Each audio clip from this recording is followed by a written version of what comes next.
Hello, cuties. We're going to do a ton of reviews at once because I just kind of stopped for a second. I got very busy and burnt out, and I have about 21 books that I needed to review. Actually, I have some more, but I decided not to review a couple of them because they don't need to be reviewed. So we're going to kind of rapid fire give very basic information, very small amount of time, and I'm saying that now as a person who likes to talk a lot about books. I'm going to limit myself as much as possible. So here we go. First off, Out of the Blue by Jason June. This is very fun. I really like this. Great representation.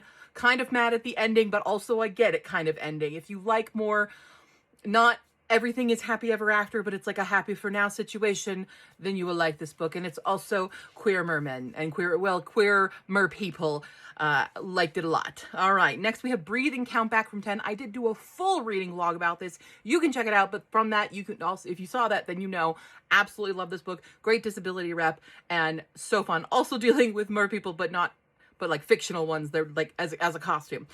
We have Tale of the Seasons Weaver, which I would have liked a little bit more. I think it could have used a lot more developmental editing to really tighten it up, but otherwise it was fine. The Last Luminian, also an indie book, also could have used a little bit more tightening up and it would have been fine. Strax Bad Day by Stephanie Y. Yang. If you like Dungeon Crawler Carl, if you like Last of Us, if you like the very comedic Hitchhiker's Guide style stuff, you're gonna like this. It's very short, very fun, kind of older man taking care of younger little chaos child for a day. Very funny, very good time. Definitely recommend it.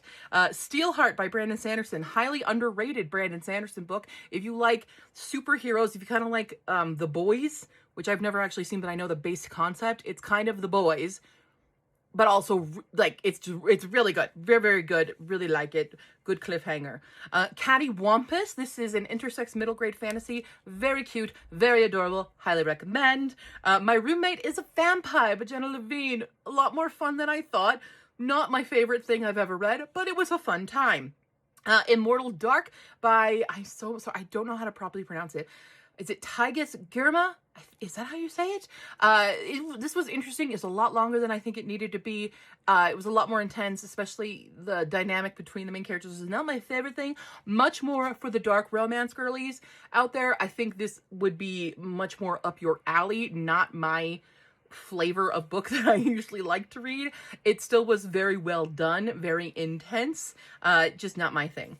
The Suffering Rinch Pecco, I have a cozy mini review out for that, or about to come out for that. Definitely liked it. Good conclusion to the Girl in the Well duology. Excellent time. Reclamation, a new release for December, and very interesting. Kind of everyone who's in college loan debt right now can relate heavily to this book because it's basically weaponized, and if you can't pay back your debt, they take the knowledge from you. And bad things happen. Okay. Down Among the Sticks and Bones, Shauna McGuire's second book in the Wayward series. I like this one actually more than the first one. So I anticipate really continuing to like the rest of this series. Good fun time, short read. Also had surprise vampires. Didn't realize it was going to be a vampire book. Letters to the Lost by Bridget Kemmerer. Was one of my 25 2025. Very intense, very emotional. Ended too abruptly for me, though. But there is a sequel, so maybe we'll have a little bit of continuing with it, even though the sequel is kind of, it's about a different character, so we might just, like, see them in the background. But otherwise, very emotional. So if you want to cry, you'll read that. The Devil Makes 3, also a 25 of 2025.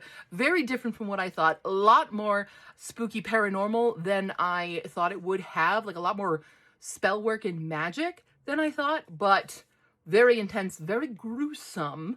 But I did overall enjoy it. My Vampire Plus one, I did continue the series with Jenna Levine. I liked the first one more, though.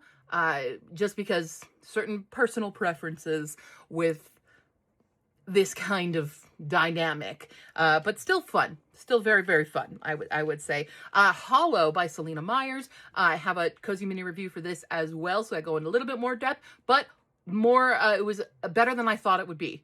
In like it was very fun. Only had like a couple critiques, but it was very fun. Rise Red River. Again, I have a commission review for this. Excellent. It's a play, so I read the play script for it. Highly, highly, highly recommend Everyone read this. Very important. More in the other review.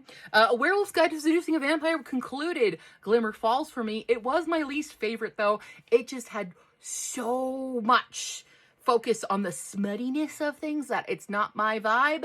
And while Ben is one of my favorite characters, I just got overwhelmed by the sheer amount of scenes that were all very, very, very spicy related. And I kind of found myself fast forwarding it because I'm like, I don't need to know the details of this situation right now. It's not doing anything for me plot wise. So skip is basically what happened for that one. I also read Hungerstone, which is a Carmilla retelling. Definitely enjoyed this. It took me a while to get into it, but by the end, I was fully invested. Excellent, excellent book. Parasite Eve, absolutely hate this book. 1 star. Oh my God. Don't read it. Don't read it. I can just say don't read it. I say that with love because I don't want you to have to experience the horrific triggering, especially for SA survivors out there. Very triggering. Very bad. Poorly done and so boring and so boggled down with medicinal jargon that's unnecessary. I don't need the full process of kidney replacement. And lastly, we have The Gifted Society by Tatiana White. This is an indie book that I backed on Kickstarter. Kind of fun, very X-Men vibes. Not my favorite thing. Probably could have taken out about 100 pages and I would have been a lot happier with it. But it's not bad. It's very fun. It does touch on some good topics. So there you go. That's 21 books that I didn't get to review at the end of the year. I'm going to try to get back on track now. So I apologize.